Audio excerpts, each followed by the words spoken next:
Hello, everyone. When I was younger, and in my earlier preschool years, I often read How the Grinch Stole Christmas by Dr. Seuss to my classmates.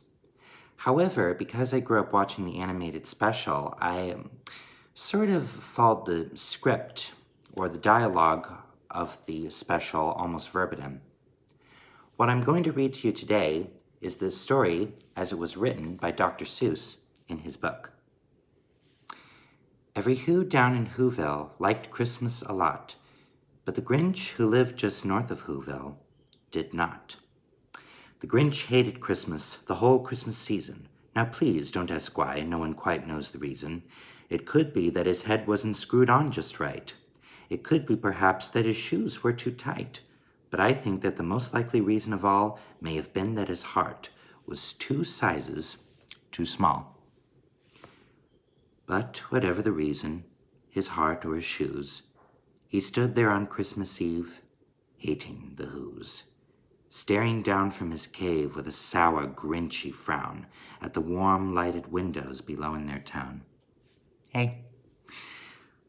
For he knew every Who down in Whoville beneath was busy now, hanging a mistletoe wreath. And they're hanging their stockings, he snarled with a sneer. Tomorrow is Christmas. It's practically here.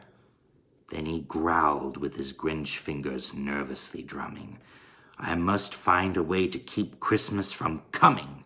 For tomorrow, he knew, all the Who girls and boys would wake up bright and early.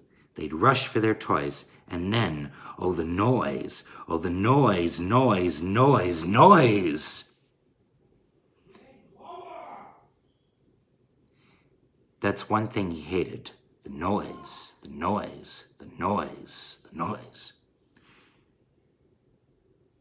Then the Whos, young and old, would sit down to a feast, and they'd feast, and they feast, and they feast.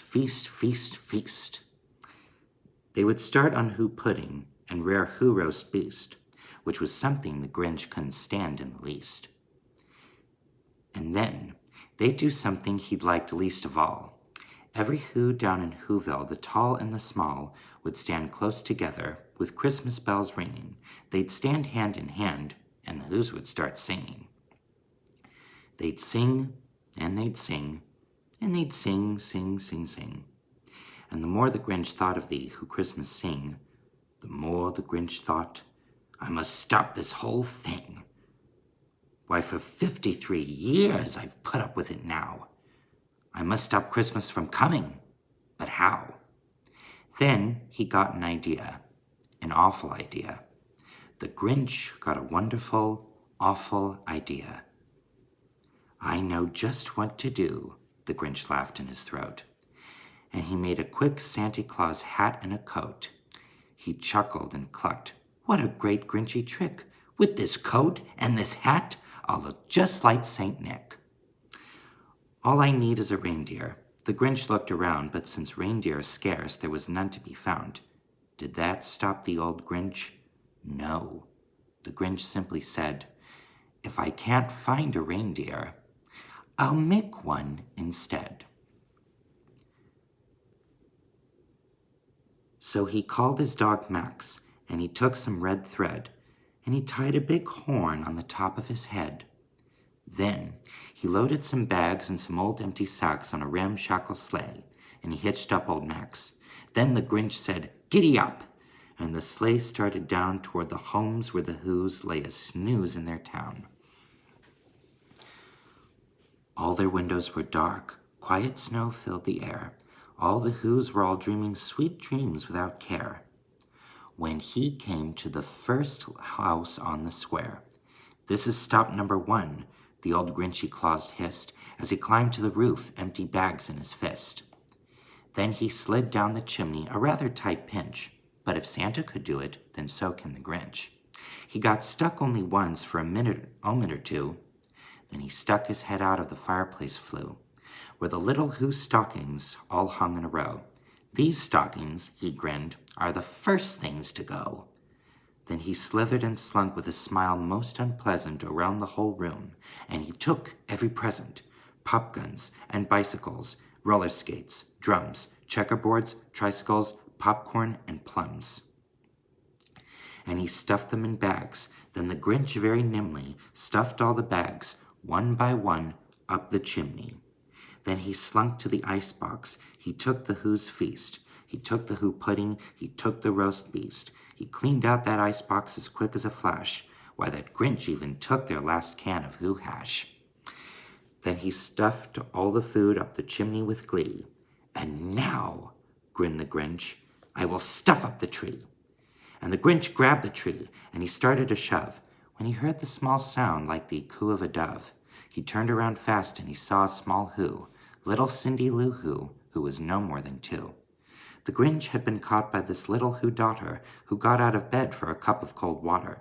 She stared at the Grinch and said, Santa Claus, why? Why are you taking our Christmas tree? Why? But you know, that old Grinch was so smart and so slick, he thought up a lie, and he thought it up quick. Why, my sweet little tot, the fake Santa Claus lied, there's a light on this tree that won't light on one side, so I'm taking it home to my workshop, my dear. I'll fix it up there, then I'll bring it back here.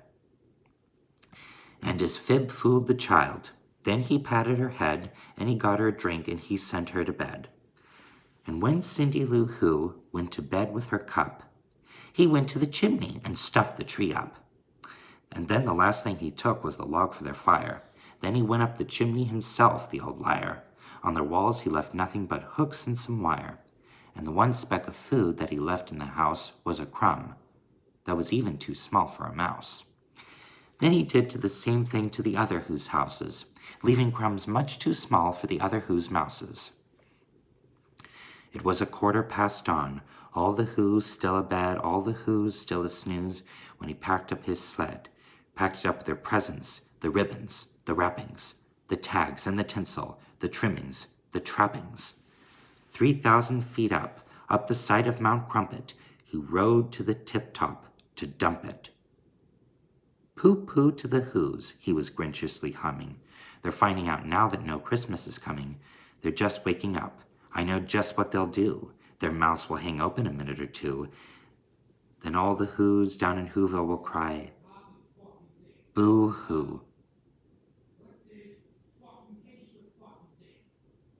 You'll have to forgive my dad. He's a bit of a moan. Anyway, that's a noise, grinned the Grinch, that I simply must hear. So he paused, and the Grinch put a hand to his ear, and he did hear a sound rising over the snow. It started in low, and it started to grow. But the sound wasn't sad. Why, this sound sounded merry. It couldn't be so, but it was merry, very.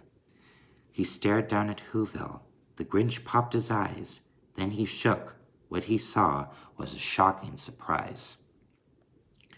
Every Who down in Whoville, the tall and the small, was singing without any presents at all.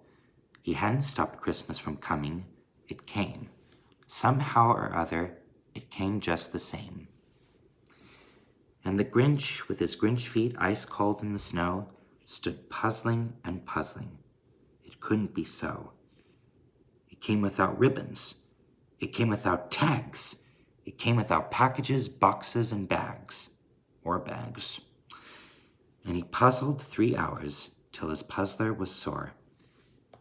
Then the Grinch thought of something he hadn't before. Maybe Christmas, he thought, doesn't come from a store. Maybe Christmas, perhaps, means a little bit more. And what happened then? Well, in Whoville they say that the Grinch's small heart grew 3 sizes that day.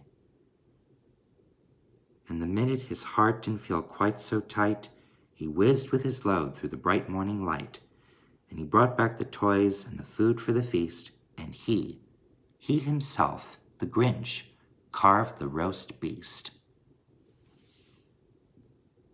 And that's it.